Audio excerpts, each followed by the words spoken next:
1 Corinthians chapter 1 verse 3 said, पहली कुरिन्थियों की किताब पहला अध्याय और 30वें वाक्य में लिखा हुआ है, grace be unto you and peace from God. हमारे पिता परमेश्वर और प्रभु यीशु मसीह की ओर से तुम्हें अनुग्रह और शांति मिलती रहे। Several of Apostle Paul's epistles began with these words. प्रेरित पौलुस की पत्रियां जो है, काफी सारी पत्रियां इन वाक्यों के साथ शुरू होता है। It looks as though Apostle Paul has found a tagline to his epistles. ऐसे लगता है मानो प्रेरित पौलुस को अपने पत्रियों के लिए एक टैगलाइन मिल गया है। But if you meditate on the words that he spoke here, लेकिन यदि आप जो प्रेरित पौलुस कहते हैं उस पर अगर मनन करते हैं, you'll realize you cannot experience the peace of God until unless that you have received the grace of God.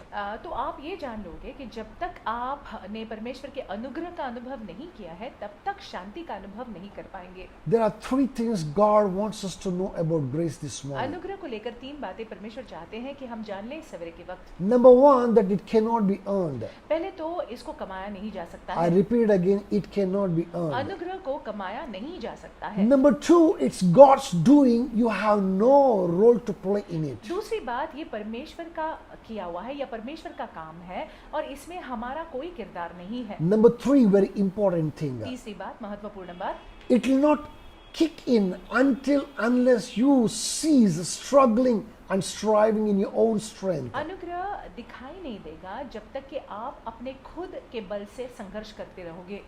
Let's open our Bibles to James chapter 4 verse 6. आइए पवित्र शास्त्र को खोलते हैं, याकूब की किताब चौथा अध्याय छठा वाक्य। There it says, God opposes the proud and gives grace to the humble. वहाँ पे लिखा हुआ है कि परमेश्वर अनुग्रह देते हैं उनको जो बहुत ही दीन और नम्र है और परमेश्वर अभिमानियों से विरोध करते हैं। Look at this. There are two words that are used in this place. यहाँ पे दो शब्दों का प्रयोग किया गया है। Number one is proud. पहले तो अभिमानी, He opposes the proud अभिमानी का विरोध करते हैं and gives grace to the humble. और नम्र जन को, दीन जन को वो अनुग्रह देते हैं। Now I want us to understand what is this, who's this humble and who's this proud. हम चाहते हैं कि हम जान लें कि ये जो नम्र जन है वो कौन है, अभिमानी कौन है। A humble is just like a lamb. एक नम्र जन एक मेमने के समान है। When it is attacked by a beast, जब ये मेमना पर कोई जानवर, जंगली जानवर आक्रमण करता है, a lamb will not take a stance and fight back. तो ये जो मेमना है वो उसके विरुद्ध में लड़ नहीं सकता है। Instead it starts crying.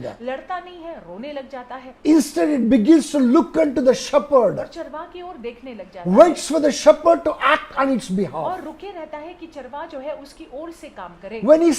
When the shepherd sees this helpless animal, और जब चरवाह देखता है कि ये निहत्ता या ये फिर ये मेमना ऐसी हालत में है, that is when he steps in with his rod and smites the beast to release the lamb from its mouth. तब जाकर जो है चरवाह आता है और अपनी लाठी को लेता है और उस मेमने को उस जंगली जानवर के मुंह से, जबड़े से निकाल लेता है। My brothers and my sisters, मेरे भाई मेरी बहनों, please understand that. आप इस बात को That समझ is लीजिएगा। that is the picture of humility. ये नम्रता का एक चित्र है। That is where the humble comes in. वहाँ पे जो है नम्र जन है। Now, who's the second word is who's that proud और person? अभिमानी जन कौन है? अभी A proud is nothing else but just like a snake. अभिमानी जन एक सर्प की तरह है A snake, it knows that it cannot achieve much, और ये सर्प जानता है कि ज्यादा कुछ हासिल नहीं कर but सकता it है, does not still stop and turn around to hiss. लेकिन वो जो है ये हिसना बंद नहीं करता है। It tries to fight its battle with its strength. वो अपने बल से जो है लड़ने का प्रयास करता है। You know what? Nobody comes to rescue a snake. आप जानते हैं कि सर्प को बचाने कोई नहीं आता है। Why is it so? ऐसा क्यों है? Because of its proud attitude. क्योंकि उसकी प्रवृत्ति ऐसी है। My brothers and my sisters, मेरे भाई मेरी बहनों, this morning God expects you to be humble to experience His grace in every realm, every area of your life. इस सवेरे के वक्त परमेश्वर अपेक्षा रखते हैं कि आप नम्र बन के रहे ताकि आप अपने जीवन में, जीवन के हर एक क्षेत्र में उनके अनुग्रह का अनुभव करें। 2 Peter chapter 3 verse 18 says something very beautiful. दूसरे पत्रस की किताब तीसरा अध्याय 18वें वाक्य में कुछ सुंदर लिखा हुआ है। Apostle Peter says, grow in grace. प्रेरित पत्रस कहते हैं कि अनुग्रह में बढ़ते जाओ। You will not grow in grace unless you do it. अनुग्रह में आप बढ़ते नहीं जाओगे जब तक कि आप उसको करो नहीं। Growing in grace requires you to trust His word. और अनुग्रह में अगर हम और आप चाहते हैं कि हम बढ़े तो जरूरी है कि हम उनके वचन पर भरोसा करें। Growing in grace requires you to identify, acknowledge that you cannot do anything in your own strength. अनुग्रह में बढ़ना इसका मतलब ये है कि आप इस बात को मान लीजिएगा कि अपने बल से आप कुछ कर ही नहीं सकते हो। Growing in grace requires you to graciously look unto Him every single day, daily, day after day, for His provisions to come into your life. अनुग्रह में बढ़ना इसका मतलब ये है कि दिन प्रतिदिन जो है आप उनकी ओर देखते हैं कि उनका प्रबंध या उनका पुरौठा जो है उनका प्रावधान आपके जीवन में होता रहे। Growing in grace requires you to believe God to intervene in every situation and circumstance that you experience in your life. अनुग्रह में बढ़ना इसका मतलब ये है कि आप जो है परमेश्वर की ओर देखते हैं कि वो आपके जीवन के परिस्थिति स्थितियों में दखलंदाजी करे। Let me tell you this very clearly, there will not be a single day in your life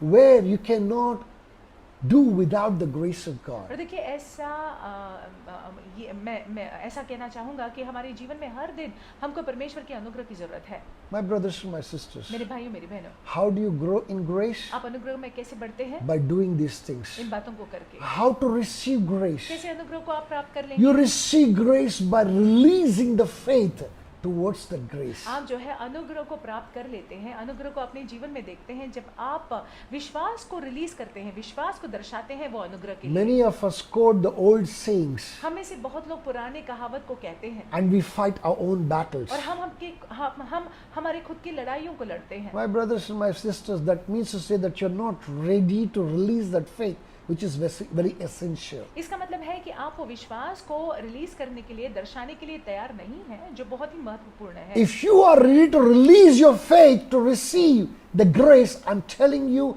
you will experience the manifold blessings of God in your life. अगर आप जो है वो विश्वास को रिलीज करने के लिए जरूरी है, दर्शाने के लिए जरूरी है ताकि अनुग्रह आपके जीवन में कार्यशील हो, तो आप परमेश्वर के अनगिनत आशीषों का अनुभव कर पाएंगे। I want to end this particular devotional by quoting John chapter 1 verse 16 from the Amplified Version. इस डिवोशनल का अंत जो है मैं यूहन्ना के पहले अध्याय के 16वें वाक्य को पढ़कर करना चाहूंगा। It says it very beautifully here. बहुत सुंदर रीति से लिखा हुआ For है। out of His fullness, in bracket abundance, we are all received, in bracket all had a share, and we were all supplied with one grace after another, and spiritual blessing upon spiritual blessing, and even favor upon favor, and gift, in bracket heaped upon gift.